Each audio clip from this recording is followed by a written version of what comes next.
Olá! Hoje a gente vai falar de um tema que a nossa cultura adora romantizar, mas que raramente encara com a honestidade que ele merece: a maternidade. O nosso objetivo aqui é olhar por trás da imagem idealizada e entender a realidade complexa e muitas vezes bem difícil que tantas mulheres vivem. Vamos nessa? Sabe, a nossa cultura está cheia de frases como essa, né? Elas são bonitas, são poderosas e elas criam um ideal de perfeição. É quase um roteiro que diz como uma mãe deve se sentir, sempre feliz, completa, realizada. Mas essa narrativa nem sempre abre espaço para a dor, para o medo ou para a exaustão. E é aí que entra a grande questão que a gente vai investigar hoje. O que acontece nesse espaço, nesse abismo entre o que se espera e o que se vive de fato? É ali que nascem a culpa, o silêncio e uma solidão que pode ser muito profundo. Então este aqui vai ser o nosso caminho. A gente vai começar desconstruindo esse mito, depois vamos passar pela jornada física e psicológica da gravidez e do pós-parto, analisar os desafios que continuam por muito tempo e, no final, vamos discutir o que pode ser feito para ter uma maternidade mais justa. Vamos começar por esse mito, então. Essa história idealizada cria um abismo gigantesco. E o que acontece? Quando a experiência real de uma mulher não se encaixa nesse molde perfeito, ela não questiona o molde, ela questiona a si mesma. E isso gera uma culpa enorme e um silêncio perigoso, porque ela acaba se sentindo sozinha, como se fosse a única que não estivesse à altura do ideal. Agora, vamos falar da gravidez, que, olha, tá longe de ser só um período de espera serena. É uma verdadeira metamorfose, uma transformação profunda, tanto no corpo quanto na mente. Vamos dividir essa jornada em 3 atos para a gente entender melhor a dimensão disso tudo. O primeiro trimestre é uma verdadeira tempestade hormonal. Traz enjoos, um cansaço absurdo e até sentimentos que podem ser conflitantes. Aí, o segundo trimestre costuma trazer uma calmaria. Os primeiros chutes tornam tudo mais real, a conexão se aprofunda e o peso da responsabilidade também. Por fim, chega o terceiro trimestre, com o cansaço físico no auge e uma ansiedade profunda sobre o parto e sobre a nova identidade que está prestes a nascer.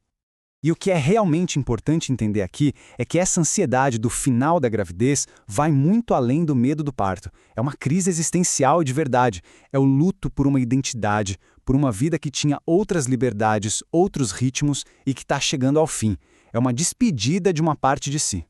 Depois do parto, a gente entra no chamado quarto trimestre, ou puerpério. É um período de recuperação física intensa e de uma adaptação psicológica que é brutal, mas que é perigosamente invisível e subestimado pela sociedade.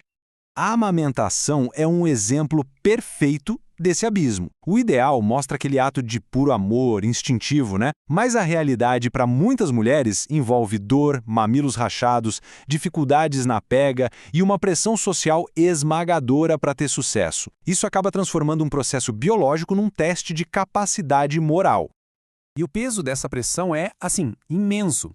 Este relato de um caso clínico mostra como a dificuldade em amamentar pode ser vista não como um problema fisiológico, mas como uma falha pessoal profunda, afetando gravemente a saúde mental da mãe e até o vínculo com o bebê. Outro ponto que a gente precisa levar muito a sério, a privação de sono. Isso não é só cansaço de mãe, gente. É um estado fisiológico grave, quase uma forma de tortura com consequências documentadas. Prejudica a memória, a tomada de decisões e é um dos gatilhos mais fortes para a depressão pós-parto. Sono não é luxo, é uma necessidade médica. E esses desafios, eles não terminam ali no puerpério, não. Eles só se transformam.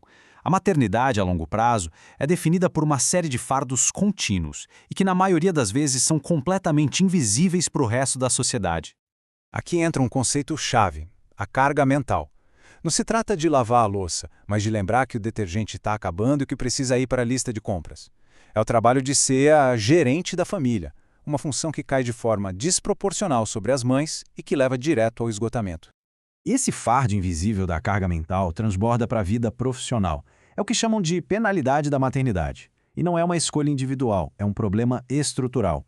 O mercado de trabalho não foi pensado para mães, e o resultado é um impacto devastador na carreira e na independência financeira das mulheres. E esse dado aqui mostra a escala do problema.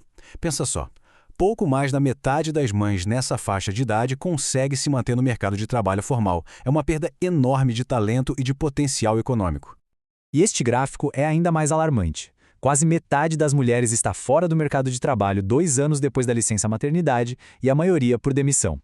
Isso deixa claro que a maternidade é, na prática, penalizada economicamente. Então, o ponto central é este. Esses não são problemas individuais, são falhas do sistema. A solução não está em cobrar mais e mais das mães, mas sim em mudar o sistema. A gente precisa passar da culpa individual para a responsabilidade coletiva. E quando a gente fala em responsabilidade coletiva, a gente precisa encarar um número. Esse aqui, mais de 1.200.000 Ajna. Esse é um número de crianças registradas no Brasil com o nome do pai na certidão só nos últimos 8 anos. É o retrato de uma crise silenciosa. A tabela detalha essa crise. Apenas em 2023 foram mais de 172.000 crianças. Isso é abandono paterno em escala massiva, deixando para a mãe uma carga que é total e solitária, financeira, física e emocionalmente. Diante de tudo isso, a pergunta se torna urgente, né? Como é que a gente pode reestruturar a nossa sociedade para apoiar de verdade a maternidade, em vez de só glorificar com palavras?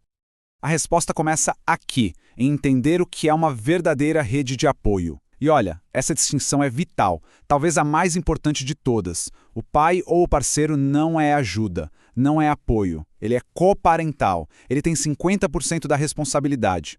A rede de apoio são as outras pessoas, avós, amigos, vizinhos, que oferecem suporte prático e emocional. Então, na prática, os passos são estes. Primeiro, a gente precisa mudar a cultura, falar abertamente sobre a maternidade real para quebrar o mito da perfeição. A partir daí, a gente pode exigir responsabilidade da sociedade como um todo.